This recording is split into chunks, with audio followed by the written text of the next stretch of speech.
Iniciamos la grabación. Muy bien, chicos. El día de hoy vamos a hablar sobre lo que son métodos cualitativos dentro de la nutrición.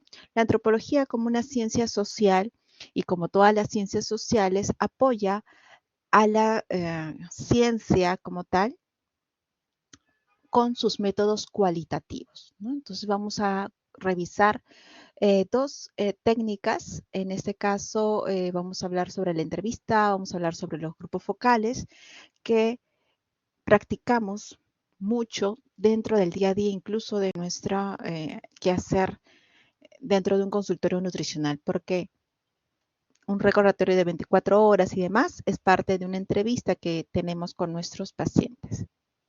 Entonces, ¿han escuchado términos como métodos cualitativos? ¿Alguna vez han escuchado métodos cualitativos?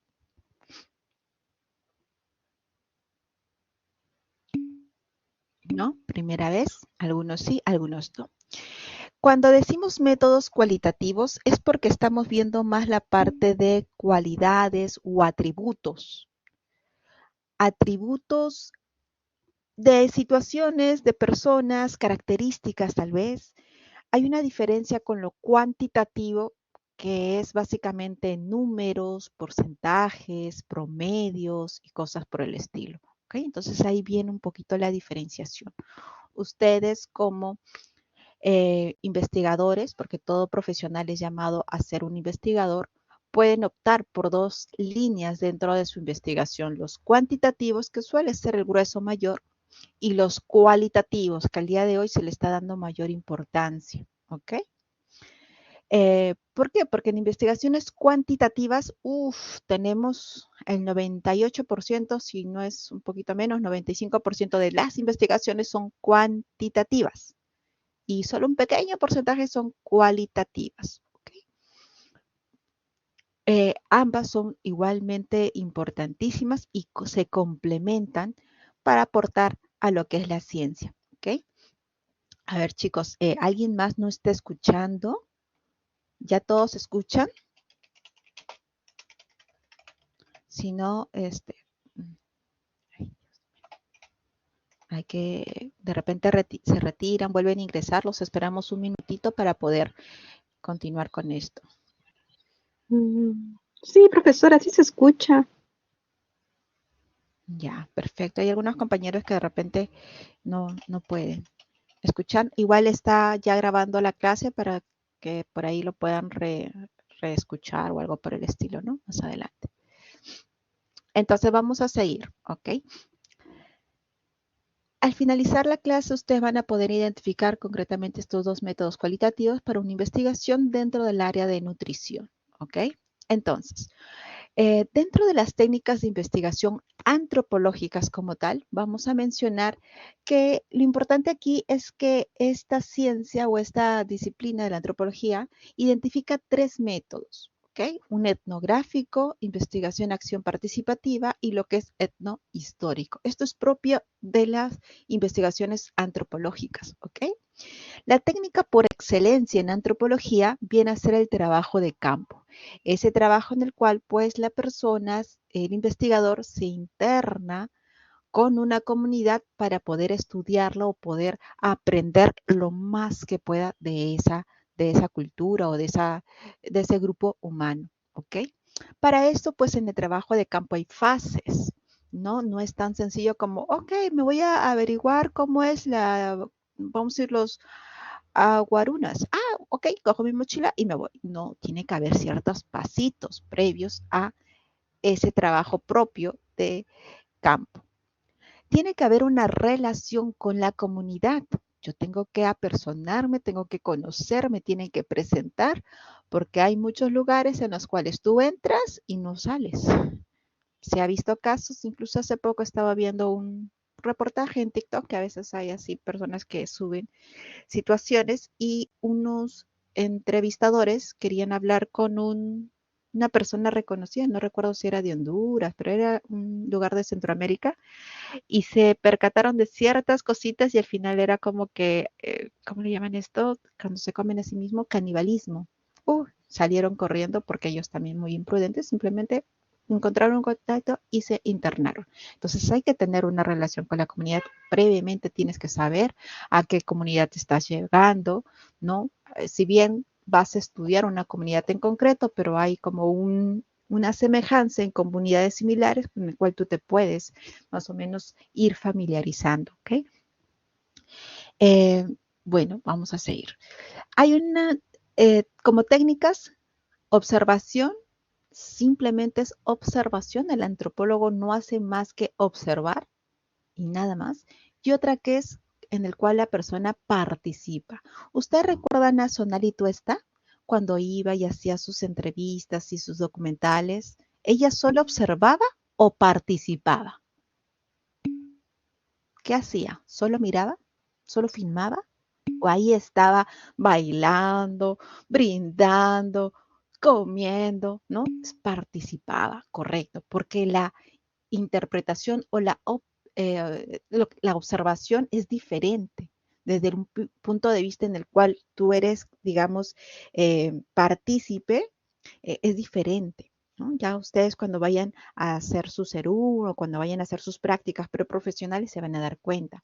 Ahorita ustedes están en una posición como de observación y nosotros le damos casos, pero ya cuando ustedes tienen que hacer, su percepción de la realidad cambia totalmente, ¿no? Entonces, por eso es que a veces se toman estas dos posturas. Primero se observa y luego se hace lo que es ahí está, ¿no? Primero hacemos como que observación para ir conociendo y ya luego podemos participar. ¿Por qué primero tenemos que observar y luego participar? Porque al participar yo hago acciones y si mis acciones pueden estar erradas, yo puedo ofender a la comunidad o puedo ofender a una persona en concreto y entonces hay que tener cuidado con eso, ¿ok? Y esto también es importantísimo, un diario de campo.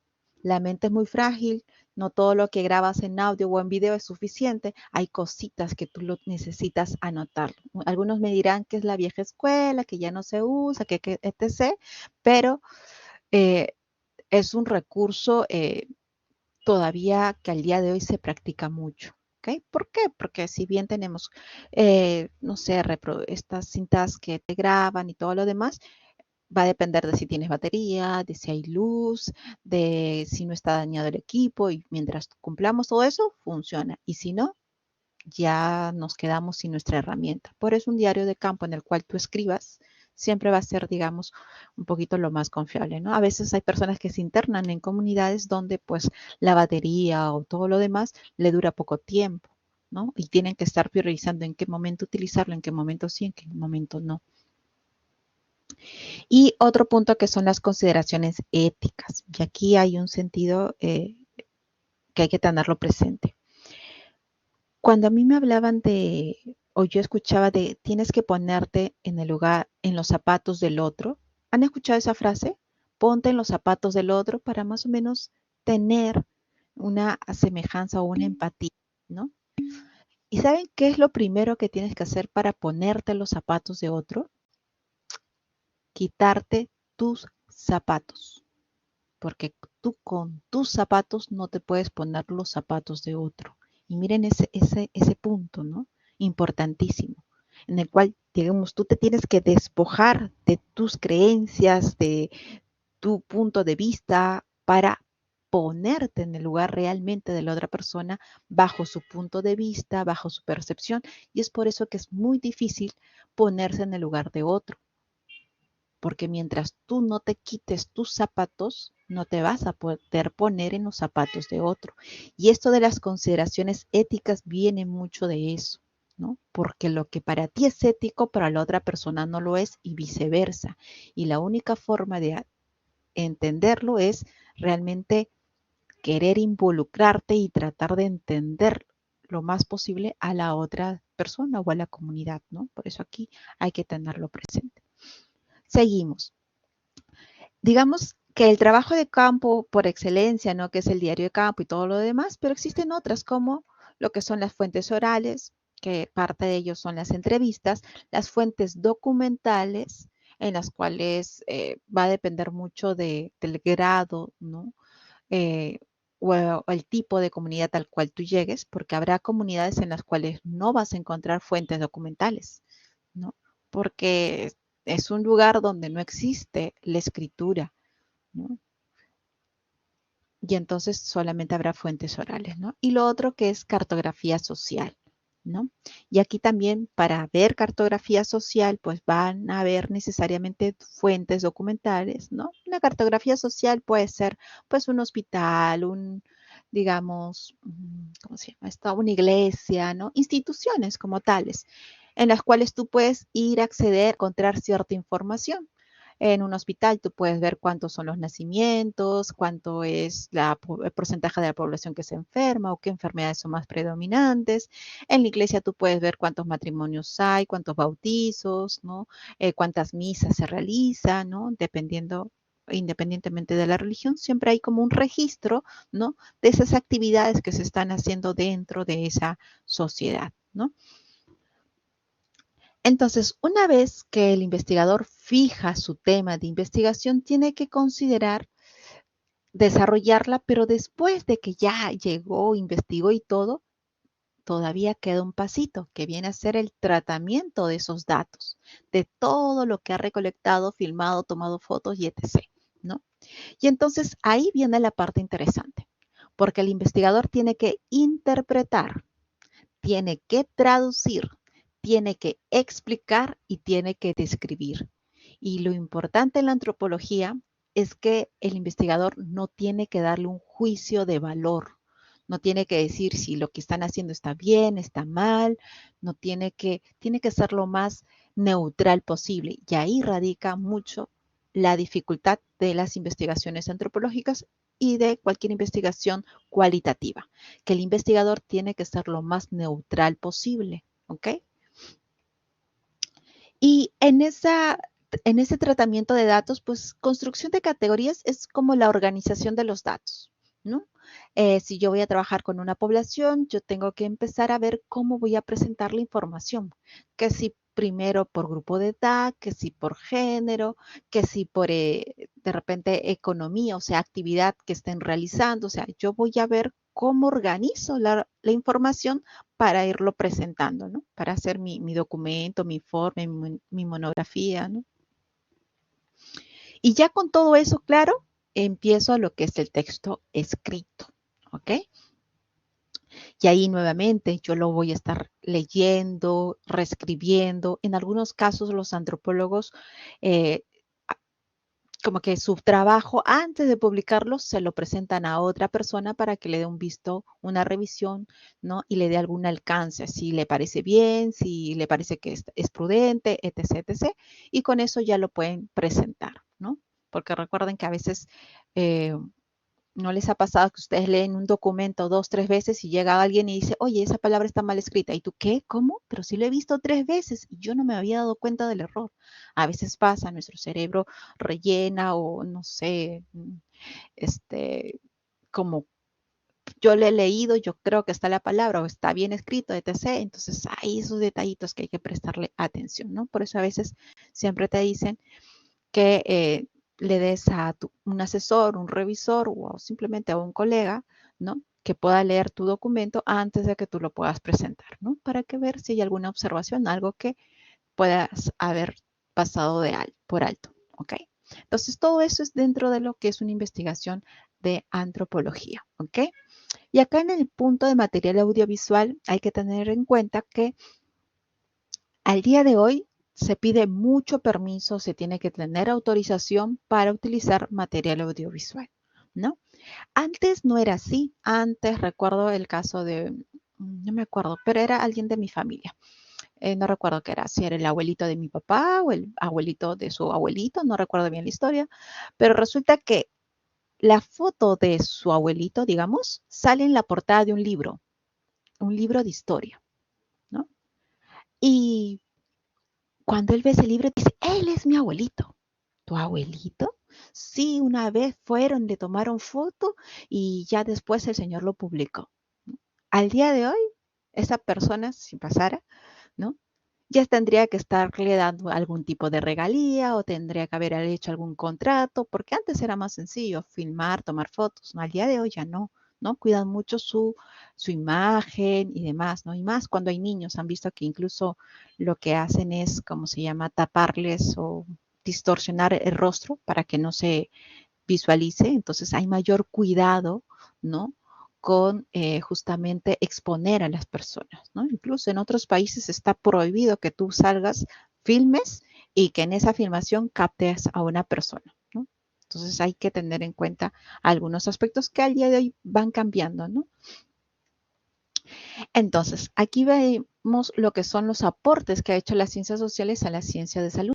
Este punto de la observación directa es cuando netamente la persona va a recoger datos básicos, ¿no? Como comportamientos, situaciones que puede observar, ¿no? Ya sea patrones culturales, sociales, etc. Simplemente mira y anota. Bajo su observación va anotando. El participante, como lo habíamos mencionado, el investigador crea lazos con los sujetos, con la población, ¿no? Se va ayudando de contactos, hay una confianza, ¿no? Hay una amistad hasta cierto punto de por medio con ellos, ¿no? Para comprender la organización. Porque imaginemos que estamos en Semana Santa, nos vamos a Ayacucho o de repente aquí a Junín, que también lo hacen ahí bastante organizadito, ¿no? Entonces es muy diferente llegar y ver y es diferente a llegar y tú tener que hacer el andamio o vestir al santito o hacer la alfombra, o sea, son experiencias totalmente diferentes. La forma como te tratan también va a ser totalmente diferente. Al inicio va a ser, sí, por favor, mire, por acá, párese con cuidadito, pero cuando tú haces la alfombra es rápido, que ya tiene que llegar, que esto no has hecho, que por aquí, que por allá. Entonces, son situaciones diferentes, ¿no? Entonces, ahí va un poquito y radica la diferencia. Aquí un poquito vamos a estar viendo por qué hacer una investigación de campo. Principalmente porque estamos interesados en conocer a una comunidad o una cultura, tratar de entenderlo, ver las aficiones, parentescos, en fin, ¿no? Todo de esa cultura. Luego, porque estas informaciones darán claves para comprender con éxito todas las dimensiones de la investigación. Entonces, cuando uno está haciendo su investigación, va a partir de un interés por conocer a la otra persona o a la otra comunidad, ¿no? Eh, la entrevista, por otro lado, es de las técnicas que más se utilizan, ya que he puesto psicología, porque tanto dentro del área de salud, nutrición, salud y demás, la psicología es, digamos, de las carreras que, por decirlo de alguna forma, ha desarrollado más la técnica de la entrevista. Recuerden que en psicólogo su base de su tratamiento, de su diagnóstico, se basa mucho en la entrevista, ¿ok? Entonces, eh, por ahí es que menciono un poquito lo que es la psicología. Es una técnica muy utilizada en esta área, ¿ok? Se realiza de una persona o a un número muy reducido de sujetos, puede ser una familia, no entra como focus group, sino entra como entrevista, ¿no? Y es cara a cara. ¿Consume mucho tiempo? Sí, va a depender de qué tanta información quiero recabar de la persona. De acuerdo a eso, hacerlas el tiempo que consuma, pero también va a depender de la capacidad que tenga el entrevistado de responder a tus preguntas. Y a veces eso nosotros lo sentimos cuando hacemos recordatorio de 24 horas y le decimos, a ver señor, dígame, ¿qué desayunó ayer? Y el señor está, ayer, ¿qué día fue? Ah, fue, ¿qué día es hoy? ¿Qué día es hoy? Y está así, ¿no? Y nosotros estamos, ok, señor. Así hoy es miércoles. No, ayer fue miércoles. Y así se demora, ¿no? Y de acuerdo a eso, pues te va a demorarte también el tiempo. Y por eso es importante que cuando nosotros hagamos la entrevista, pues manejemos nosotros el tiempo, aprendamos a más o menos eh, llevar el camino de la entrevista, porque a veces va a ser muy sencillo y a veces va a ser muy difícil, ¿ok? La entrevista, ¿qué es lo que permite? Un análisis profundo de las variables que nosotros queremos investigar o de la información que nosotros queremos recabar, ¿no? Y básicamente lo que va a buscar es conocer el comportamiento de la persona, ¿no? Conocer qué está haciendo, por qué lo está haciendo, cómo lo hace. Entonces, a eso va lo que son las investigaciones cualitativas, a describir mucho situaciones eh, con mucho detalle. ¿Okay? Se debe establecer un buen raptor, es decir, propiciar un ambiente cordial y de confianza entre el entrevistado y el entrevistador, debería decir ahí, en ver entrevistados, a fin de lograr una comunicación efectiva. ¿Okay? Porque ustedes mismos a veces se percatan, hay situaciones en las cuales uno es muy hablador y hay otras en las cuales no te da ganas de hablar. ¿Y de qué dependerá? De la persona a quien tengamos enfrente, ¿no? Hay personas que te hacen preguntas de repente con un tono que de alguna forma te inducen que seas rápido, que seas directo y entonces tú dices lo puntual y ya, ¿no? No te da pie a hacer una conversación como tal, ¿no? Entonces ahí hay que tener en cuenta este aspecto, ¿no? Si nosotros queremos recabar la máxima información, pues tenemos que buscar que la persona que está siendo entrevistada se sienta cómoda de hablar, ¿no? Y eso de alguna forma solamente lo vamos a lograr conforme nosotros desarrollemos esta técnica de la entrevista, porque si yo te pongo acá las características, los pasos, los puntos, se vuelve muy teórico y al punto importante es que tú lo hagas más práctico. Por eso vamos a ver un videíto y después ustedes van a practicar alguna de las técnicas de esta entrevista, ¿ok? Hay que tener en cuenta que podemos tener entrevistas abiertas o entrevistas dirigidas. Una entrevista abierta es cuando queremos explorar una situación, ¿no? O queremos conocer un punto inicial y de ahí ya lo que el paciente nos diga, ¿ok? Con la intención de que podamos nosotros tener una idea de todo el entorno para luego ya proceder a hacer una entrevista dirigida, ¿ok? Una entrevista dirigida es cuando se tiene un objetivo específico, cuando yo quiero tener una información puntual, pero previamente yo he conocido los diferentes factores y demás, y entonces yo determino qué línea quiero profundizar. Entonces, no siempre se dan las dos tipos de entrevista, pero indudablemente para hacer una entrevista dirigida, debo haber pasado por una entrevista abierta o al menos tener información previa, documentaria, lo que ustedes quieran, para poder dirigir mi entrevista a un objetivo. Digamos, yo quiero conocer por qué las personas se suplementan con vitamina C. Entonces, si ese es mi objetivo, es porque yo sé que se están suplementando con vitamina C. De repente conozco el reporte de farmacias o laboratorios que venden o la venta de vitamina C se ha incrementado. Entonces, yo ya tengo una información previa. Y en mi entrevista dirigida yo lo que hago es de repente identificar las causas, los motivos, incluso la marca, tal vez, de esta vitamina C que está siendo consumida por la población o por cierto grupo de pacientes, ¿no? Ahí va un poquito el foco. Cuando hay una entrevista dirigida, yo tengo que elaborar preguntas que me van a guiar la entrevista, porque si no, tanto la persona que habla como yo me puedo ir por la tangente y al final pasaron 2 horas y no he llegado a mi objetivo de conocer el motivo, las causas o todo lo que lleva, por decir, al consumo de vitamina C. ¿Ok? Aquí vamos a ver un videíto muy rapidito. Este es de la entrevista. Espérense. Ahí está.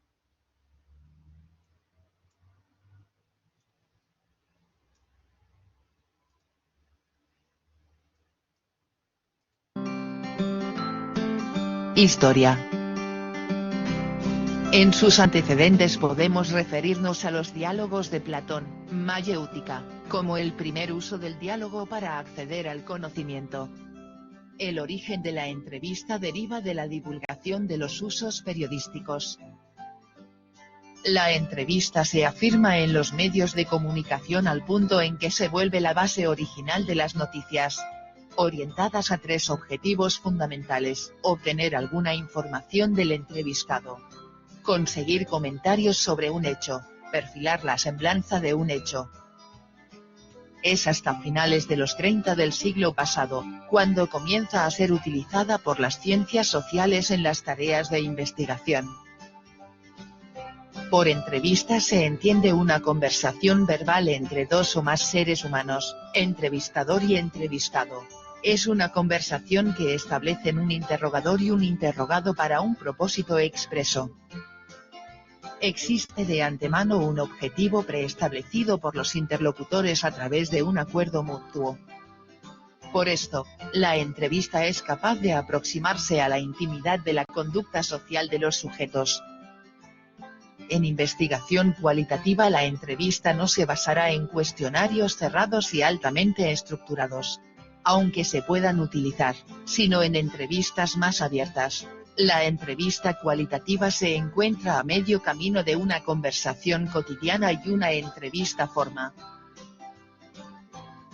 El investigador intenta construir una situación que se asemeje a aquella en la que la persona está hablando naturalmente. Se requiere un guión, lista de temas y cuestionario que orienta la conversación. En la entrevista cualitativa lo importante es la connotación del habla, no es tan revelador lo que se dice sino cómo se dice. La función del investigador entrevistador es fundamental, la de servir como catalizador de una expresión exhaustiva de los sentimientos y opiniones de los sujetos. Tipos de entrevista. Entrevista estructurada. Se utiliza cuando el empleador busca estudiar equitativamente a cada candidato, y evaluar factores que pueden resultar difíciles de medir mediante otros métodos. Durante la entrevista, cada candidato se somete a una misma serie de preguntas previamente diseñadas por el reclutador. Dichas preguntas están correlacionadas con las necesidades de la empresa, y son realizadas en conjunto u orden estandarizado. El investigador antes de la entrevista se prepara un guión temático sobre lo que quiere que se hable con el informante. Las preguntas que se realizan son abiertas. El informante puede expresar sus opiniones. En su parte estructurada, permite comparaciones entre los candidatos y la parte no estructurada admite un conocimiento inicial de las características específicas del candidato.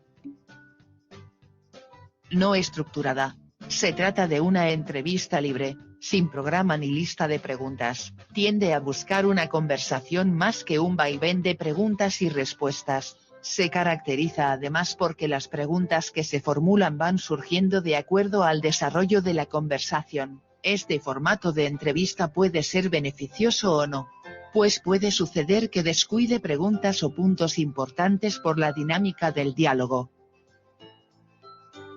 En profundidad, su objetivo es conseguir información acerca de la vida, experiencia, situación, conocimiento, interacción o relación de una persona.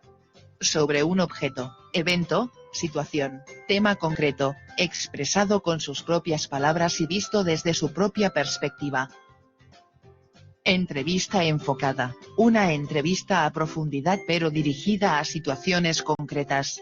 Va dirigida a un individuo concreto, y señalado previamente por haber tomado parte en esa situación o haber vivido esa experiencia.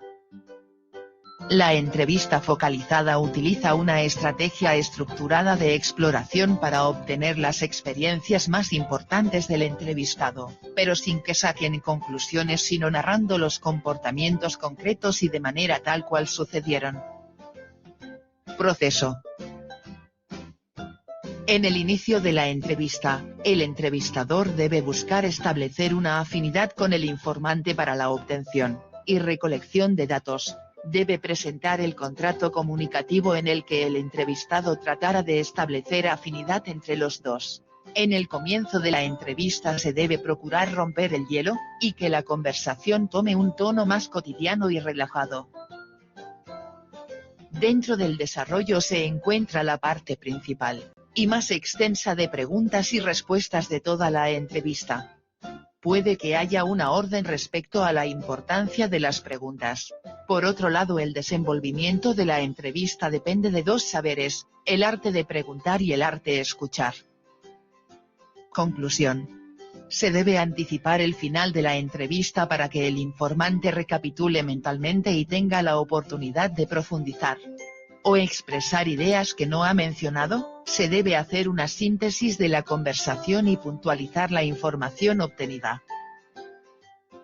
Arte de preguntar. Dentro de la entrevista, las preguntas tienen como fin primordial el traducir los objetivos específicos del entrevistador en una comunicación adecuada con el entrevistado para obtener información que realmente se desea obtener. Tipos de preguntas. Abiertas y cerradas. Arte de escuchar. Escuchar, aplicar el oído para oír. Prestar atención a lo que se oye. Requisito imprescindible para que el proceso de la comunicación se realice de manera eficaz y satisfactoria. Habilidades que se requieren para escuchar eficazmente. Atención, percepción, concentración y retención. Arte de observar. La comunicación no verbal amplia y complementa e incluso desplaza a la palabra hablada. Por eso es importante que el entrevistador conozca y adquiera un manejo adecuado de la misma, pues servirá como instrumento para percibir señales que constantemente está generando el entrevistado. Gracias. Muy bien, ha sido un videito un tantito resumen de cómo es que se dan lo que son las entrevistas, ¿ok? Ahí hay un punto importante que hablaba de esa comunicación no verbal. Esa comunicación que tenemos que ir practicando, tenemos que ir modulando. Hay personas que son muy gestuales. Te dicen un sí, me gusta, pero te están poniendo toda una mueca de asco y entonces tú te das cuenta que evidentemente no le gusta, ¿no es cierto? Pero tal vez lo está diciendo por compromiso, lo que sea, ¿no? Entonces ahí hay que tener un cuidado y por eso es que en una entrevista ese es cara a cara, tú tienes que ver a la persona, no tienes que estar anotando sin ver a la persona porque te estás perdiendo mucha información si es que no ves y no interpretas también lo que son sus gestos y demás, ¿ok? Entonces eso hay que tenerlo muy presente. Aquí un poquito para mostrarle la otra técnica que son los focus group. Y aquí hay algunas imágenes que nos apoyan, que se utiliza mucho para poder recabar información justamente de los grupos focales o de las entrevistas, ¿no? Que son las famosas cámaras Gesell y demás, ¿no? Cámara Gesell, como ustedes ven, ahí hay un vidrio, una ventana que de un lado se ve y del otro lado no se ve, pero también hay todo un sistema audiovisual de por medio. Hay cámaras, hay micrófonos, ¿no? ¿Para qué? Para poder recabar lo máximo de esa reunión o de esa entrevista, ¿ok? ¿Por qué es importante esto? Porque cuando hablamos de grupos focales, ya no estamos hablando de una persona, sino estamos hablando de un grupo de personas, que generalmente van de 6 hasta 8, se dice que 12 personas como máximo, porque la idea es que cada una de las personas comente o aporte, ¿no? Porque esa es, digamos, la parte rica de un grupo focal, ¿no? Dar un tema de discusión o de conversación y que todos participen. Si uno no está participando o tal vez alguien participa mucho, eso tenemos que aprender como a modularlo. Todos tienen que participar, digamos, con la misma intensidad, con la misma frecuencia, ¿ok? Y entonces, como son muchas personas, pues la persona que está dirigiendo el grupo focal no va a poder ver a los 8 al mismo tiempo. En algún momento va a priorizar su mirada, su atención a uno y después a otro y cosas por el estilo. Y puede obviar algunos detallitos, algunos gestos o algo, puede obviarlo. Y es por eso importante que exista las filmadoras, las grabadoras, para que ya después se pueda reproducir y pueda nutrir mejor de información con la repetición del audio o de la cámara, ¿no? Que ha registrado. Entonces, por eso es importante que cuando vamos a hacer grupos focales o entrevistas y demás, nos acompañe el sistema audiovisual. Evidentemente la persona tiene que saber que va a ser filmada y que va a ser pues grabada en audio. Entonces tampoco se trata como que de sorprenderlos, ¿no? Recuerden que al día de hoy eh, este tema de consentimiento informado, de permisos, tanto para grabar, filmar o tomar fotos, importantísimo, ¿no? Si no tienes eso, se puede ir abajo toda tu investigación. Si ustedes hacen una investigación cualitativa y esa investigación la quieren mandar a una revista, excelente, lo pueden hacer. Si esa entrevista te pide una documentación que respalde la autorización, lo tienes que tener porque si no, no lo van a presentar, ¿no? O no van a publicar tu investigación. Hay veces te piden, a veces no te piden. En verdad, depende mucho de la revista. Yo he escuchado a personas que han publicado que no suelen pedirlo, pero siempre está la posibilidad, ¿ok? Ahora, cuando grabas a alguien, ¿debes entregar una firma o constancia de consentimiento? Sí, efectivamente. Tiene que haber una autorización, ¿no? De que te estoy grabando, ¿no? Cosas por el estilo. Mucho más cuando se trata de una investigación, ¿ok? Y aquí lo vamos a ver con el primero videito que nos va a explicar un poco qué son grupos focales y el segundo para que puedan ver ustedes cómo funcionan estos grupos focales, ¿ok? Vamos, estoy acá. Vamos a ver primero el cómo son pues los grupos focales. Ya está.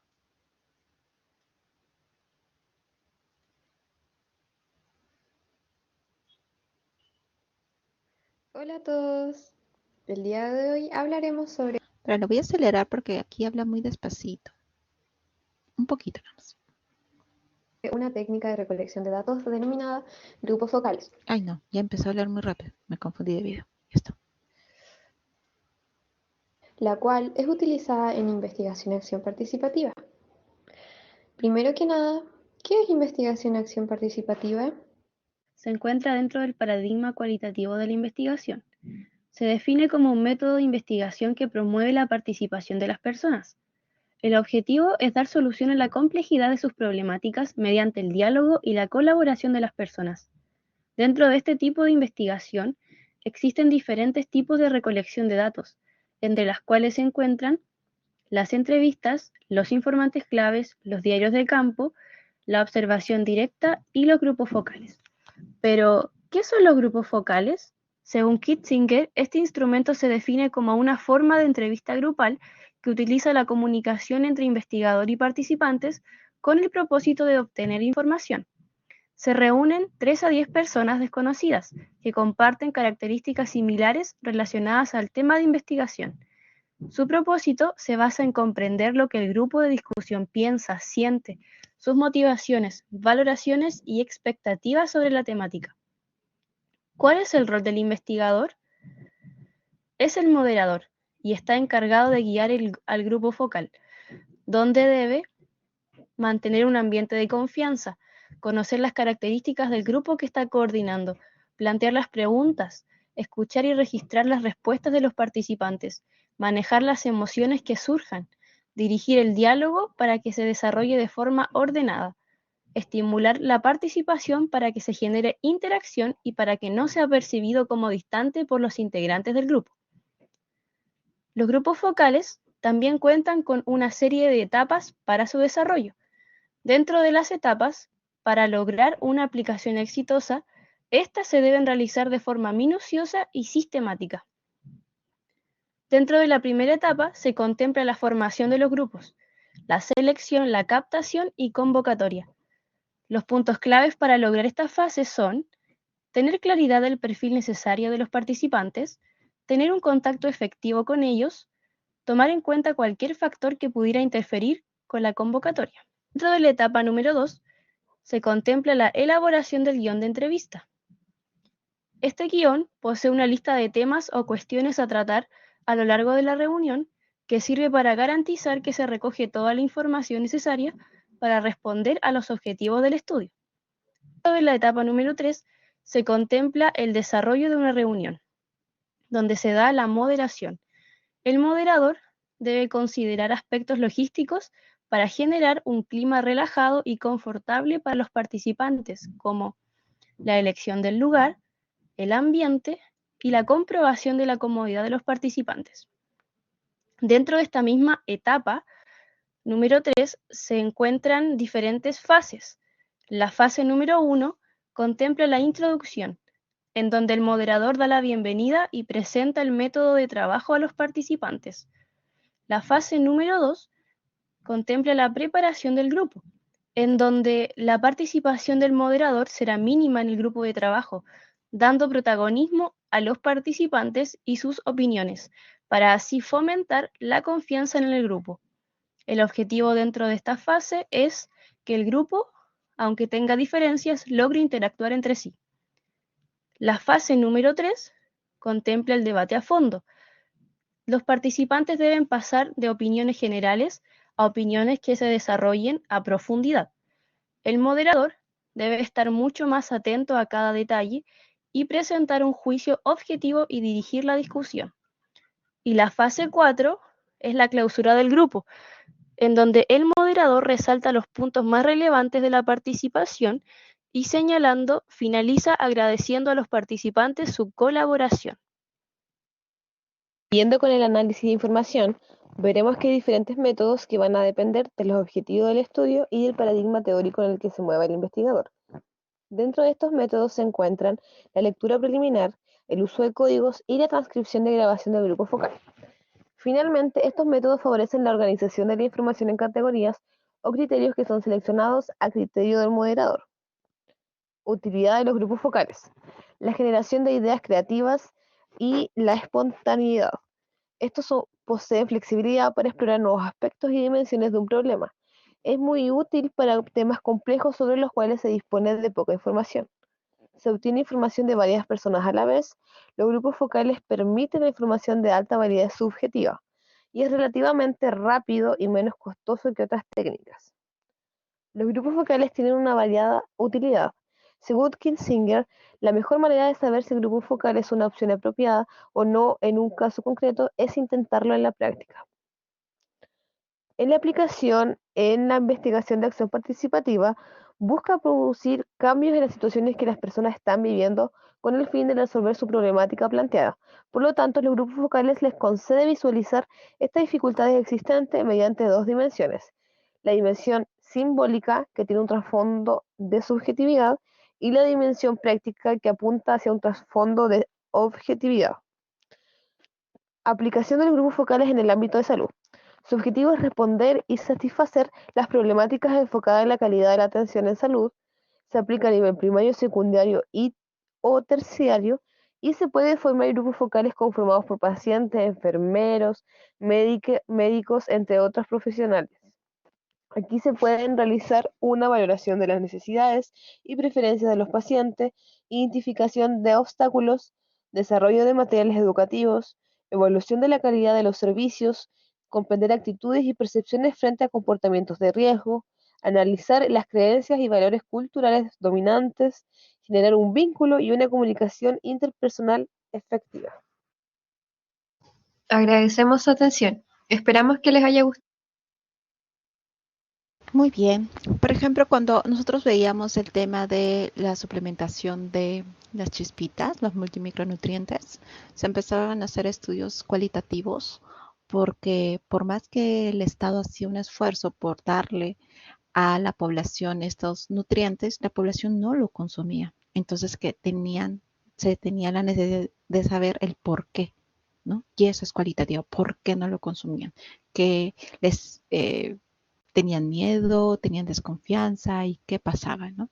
Y justamente eso le permite, pues, de repente enfocar mejor los programas nutricionales o ver, adecuarlo con las prácticas que esa población pueda tener en relación a la alimentación.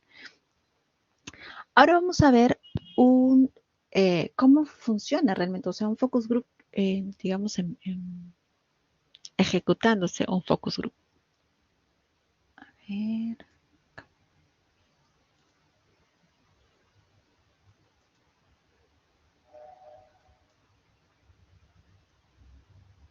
En mi caso, hará un año no tenía tanto control, hoy tengo más control, estoy más atenta al tema de los precios, busco ofertas, cosa que antes iba al supermercado y la verdad compraba las marcas de siempre, sin fijarme si quizás había otra alternativa de la misma calidad.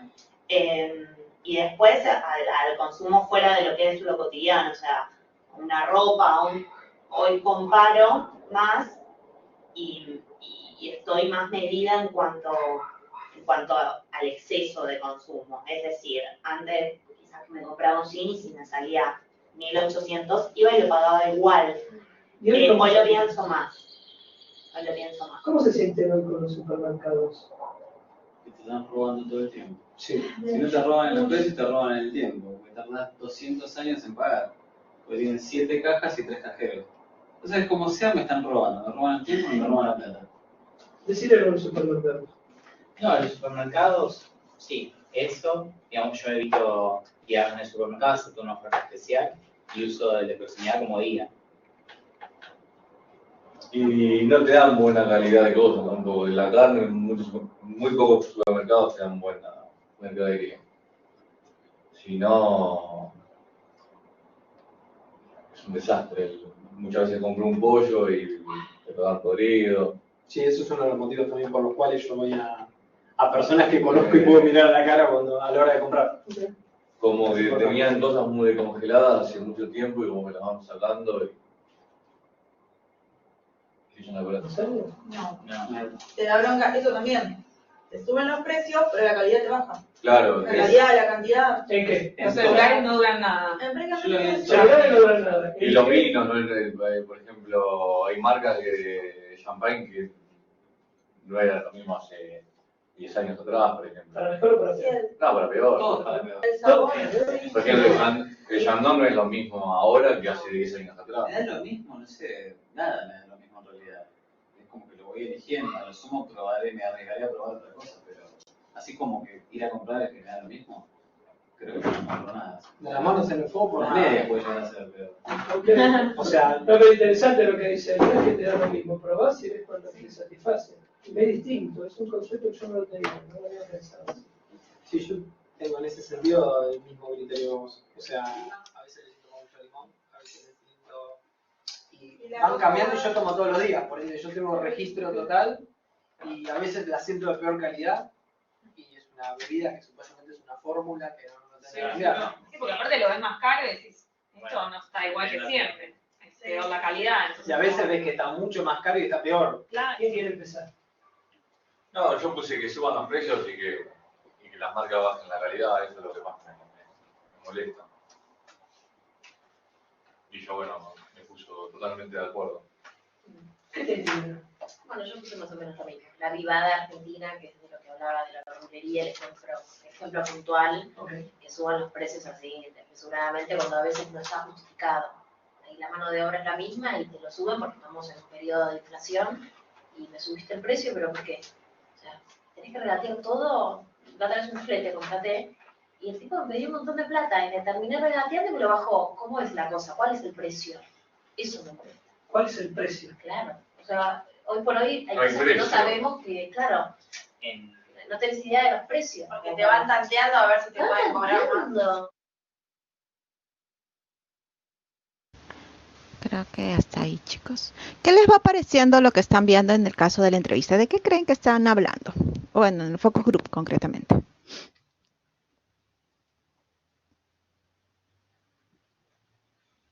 ¿Qué están notando? ¿Qué me pueden describir? ¿Cómo es el ambiente? ¿Cómo están las personas?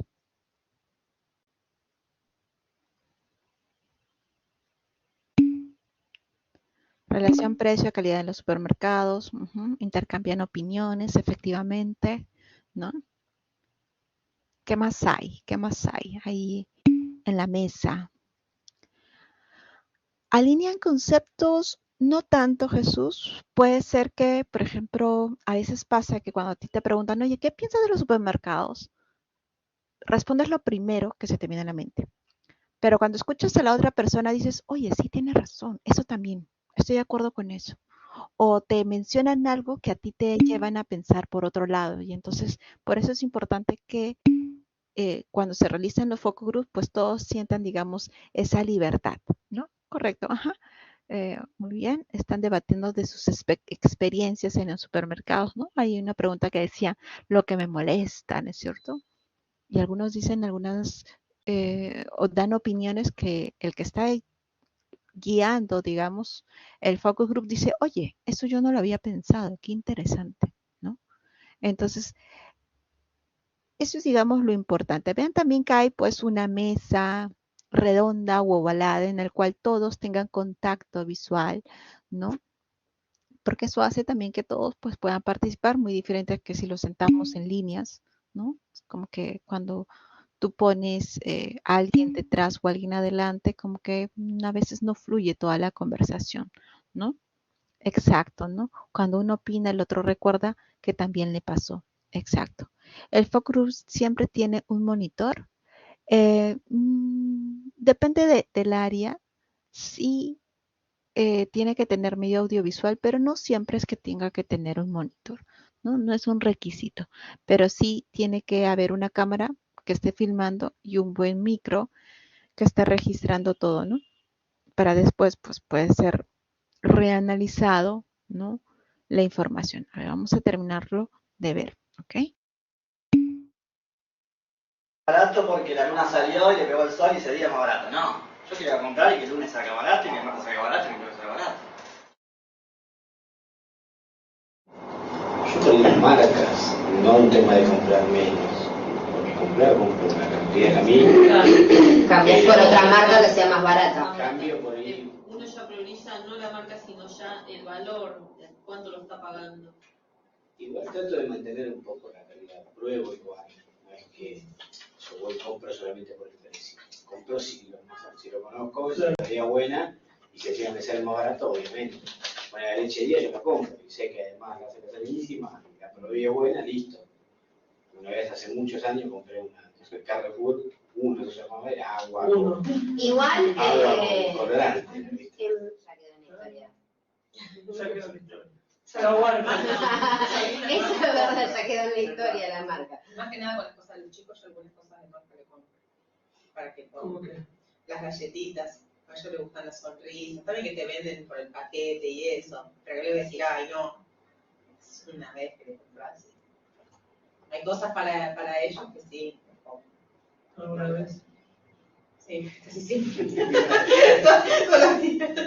Claro, hay cosas que con los chicos yo no puedo, no sé. Claro, en el caso de ella las galletitas, hay otras cosas que por ahí uno dice, no, pero no voy a dejar de comprar una coca un sábado cuando me compro una pizza.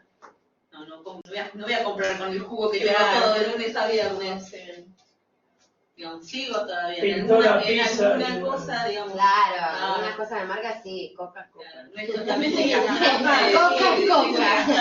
La Coca-Cola es la Coca-Cola, no sé. Hablamos justo y no escuché decía Mercedes. Que, digamos, uno, no es tan castrante con los gastos que uno tiene, digamos, también se da el gusto de comprarse algo, digamos. En este caso, por ejemplo, una coca, y por ejemplo, de lunes a viernes tomamos jugo, y bueno, sábado comemos una pizza, y bueno, nos compramos una coca. Digamos, gastamos un poquito más el sábado, un domingo, pero bueno, no siempre todos los sábados, todos los domingos, ¿no? Sí, pasa que por ahí uno ahorra el bolsillo, pero hay cosas básicas que, no sé, que uno ya lo tiene. Nosotros, gaseosa, la coca. No hay un ni por más ahorro que haya. Y a veces digo, ahorramos la gaseosa y dejamos de comer carne, compramos 0 kilómetros en un año. ¿Entendés? Porque en mi caso son muy de carne.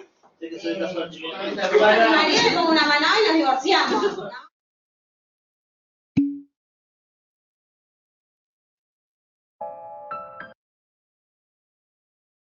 Muy bien, chicos. En ese momento el moderador jamás debería decir. Sí, cuando se hace un focus group, y ustedes han visto que en ese videito había diferentes grupos de personas, o sea, ha hecho el mismo tema con diferentes grupos. Claro que los grupos o las personas que integran los grupos tienen que tener ciertas similitudes, ¿no? Por ejemplo, acá ustedes ven que todos son jóvenes, ¿no es cierto?, de un rango de edad en específica, ¿no? Para justamente pues tener caracterizada la población. Eso es importante. El moderador sí no puede hacer juicios de valor, ¿no? Decir esto está bien, esto está mal, ay, qué feo que hagas esto o cosas por el estilo, porque va influir en cómo se puede desarrollar ese focus group. Puede hacer que desmotive a otra persona a hablar o que piensen mucho al momento de dar su opinión porque se van a sentir juzgados por la persona y eso no debe serse, ¿no?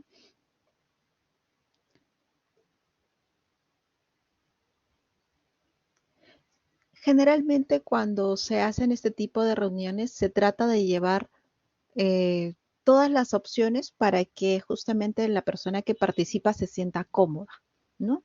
Por eso te ofrecen, ¿quieres café? ¿Quieres té? Tengo agua, tengo jugo de naranja, tengo gaseosa si gustas. O sea, trata de dar ciertas comodidades justamente viendo el entorno para que ellos se sientan, ay, qué lindo, ¿no? Ay, qué rico, ah, sí, perfecto, gracias, ¿no? Y se pueda ir rompiendo, digamos, ese hielo con el cual se inicia, ¿no? Recuerden que nosotros como seres humanos, como seres sociales, la comida es un punto importante dentro de nuestra socialización. En cualquier lugar, cuando hay comida, ya las personas se sienten de alguna forma como que están dentro de una comunidad. El hecho de compartir bocaditos, papitas o algo hace como que se miren a los ojos, se miren, rompan un poquito ese hielo. Por eso siempre es importante pues darle como un compartir como tal, ¿no? Entonces eso hay que tenerlo presente. Tanto en entrevistas como en focus group o grupos focales, en las investigaciones cualitativas se realizan y no es que haya un número de mínimo o máximo, ¿no? Dependerá de la población que tengamos, pero también dependerá de las respuestas que obtengamos. Si yo estoy haciendo un focus group o estoy haciendo una entrevista y tengo mi guía de preguntas, ¿no? Cuando ya noto que las respuestas son similares, ahí es momento para decir suficiente, ya no hago más focus group o ya no hago más entrevistas, porque me están dando la misma información. Es como que llegué a un punto de saturación. Ya tengo todas las posibles respuestas de la población, ya no es necesario hacer más entrevistas o más focus group. Eso es importante, ¿no? Tenerlo presente. Entonces, no hay un mínimo ni un máximo. A veces el mínimo dependerá de cuántas personas quieran participar en tu entrevista. Imaginemos, nosotros queremos hacer una entrevista a todos los nutricionistas deportólogos o que se dedican a la parte del deporte. Pues vamos a tener una población muy reducida. Y aquellos con los cuales podemos contar, de repente se reduce más porque puede que algunos estén en Lima, otros estén en provincia o no estén, digamos, en nuestro entorno, va reduciendo. Y recuerden que la investigación pues tiene un tiempo, ¿no? No puedo hacer una investigación por 5 años, ¿no? No puedo recolectar información en 5 años porque la situación va cambiando de año a año de repente, ¿no? Entonces, por eso a veces decimos a veces no hay un mínimo ni un máximo. El máximo sí, ¿no? Cuando ya llegamos al punto de saturación de respuestas, decimos suficiente, ya no es necesario ni más entrevistas ni más grupos focales, ¿no? O sea, porque no estamos recibiendo información nueva. Pero un mínimo no, pues a veces es porque ya no tenemos más tiempo o ya no hay más personas a quienes entrevistar y entonces ahí podría ser nuestro mínimo. Chicos, ¿algo más que les haya llamado la atención en este último videíto que veíamos de los grupos focales?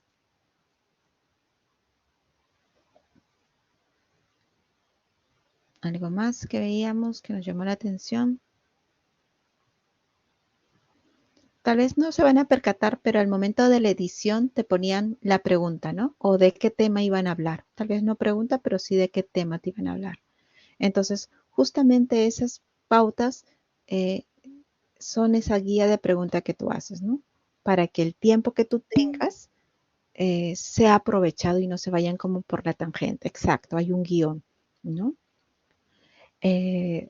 Ahora, los grupos focales, las entrevistas tampoco pueden ser muy extensas. Máximo se sugieren que sean 2 horas o 2 horas y media como máximo. Porque también agota a la persona. Y cuando una persona está agotada o cansada, te responde lo mínimo, lo más rápido y entonces ya la información que tú recabas no es la más idónea. Entonces, por eso hay que tener en cuenta e ir controlando el tiempo, tanto en la entrevista como en los grupos focales, ¿no? Si ves que la población está cómoda o es ameno, puedes extenderte de repente a 3, pero tampoco abusar mucho, ¿no? Porque generalmente cuando tú los invitas, brevemente tú les has mencionado el lugar, la hora y de qué van a hablar. No las preguntas, pero sí de qué tema van a hablar, ¿no? Exacto, ¿no? Te ponen todo, movilidad, coffee break, o sea, tratan de darte todas las comodidades, pues para que tú en ese momento, pues te sientas cómodo y puedas hablar con mayor soltura. ¿Ok, chicos? Ahora, en forma grupal vamos a practicar, ojo, acá no va a haber tarea, acá no va a haber nada. Y la idea es que nosotros practiquemos lo que es la entrevista, ¿ok? Un cuestionario como ayuda a memoria. Sí, porque son guía de preguntas en realidad, más que cuestionarios, es un guía de preguntas en las cuales tú vas a estar yendo tal vez de lo más general a lo más específico o tocando cada ítem que tú quieras hacer, ¿ok? Entonces ustedes van a hacer una entrevista, ¿ya chicos?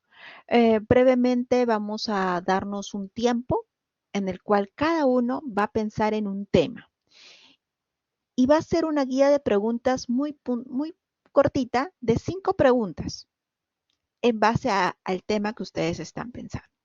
Y vamos a hacer parejas para que ustedes practiquen lo que es la entrevista, ¿ok? ¿Qué puntos tienen que tener? Primero, su guía de preguntas. Segundo, cuando digamos, es como ¿cómo le llaman? Ay, se me fue el término. Pero ustedes van a presentarse, van a decir qué tal, mi nombre es tal, vamos a hacer la entrevista, va a ser de tal tema y empecemos. ¿Sí? Y así ustedes van a empezar a hacer lo que es la entrevista. Aquí, ¿qué es lo importante? Que ustedes practiquen el hecho de hablar, de tratar de llevar la conversación, ¿no? Eso es lo que quiero que vayan practicando, ¿ok? Primero lo vamos a hacer, o sea, como van a ser grupo de 2, primero inicia uno y luego va a ser la otra persona, ¿ya chicos? Pero primero vamos a tomarnos unos 15 minutos para que cada uno tenga un tema de interés y empiece a redactar 5 preguntas, ¿ok? Como es una práctica, ustedes escojan un tema y redacten lo que son sus 5 preguntas. Hay que tenerlo eso escrito, ¿ok? Y ya luego pues nos vamos en los grupos, las parejas, para que ustedes puedan hacer lo que es la práctica. ¿Ya chicos? Entonces vamos a poner acá.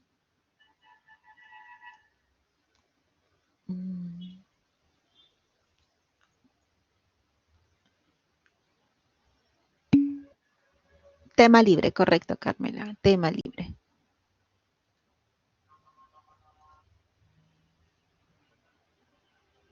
Ok.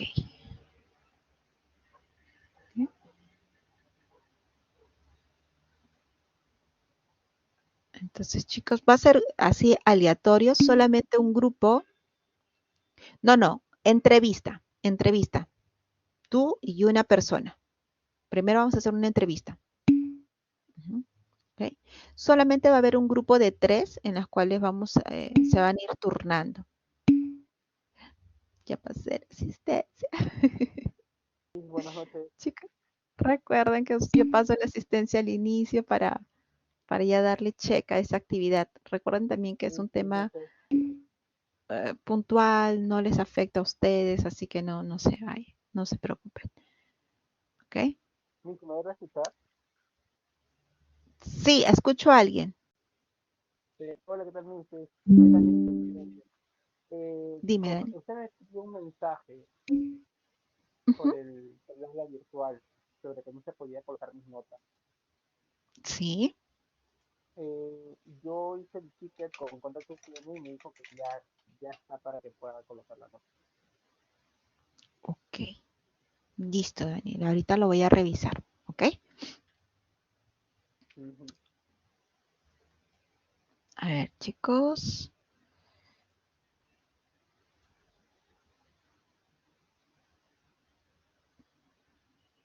Vamos entonces a generar los grupos de trabajo para que podamos practicar esto de la entrevista. iniciamos, ¿ok?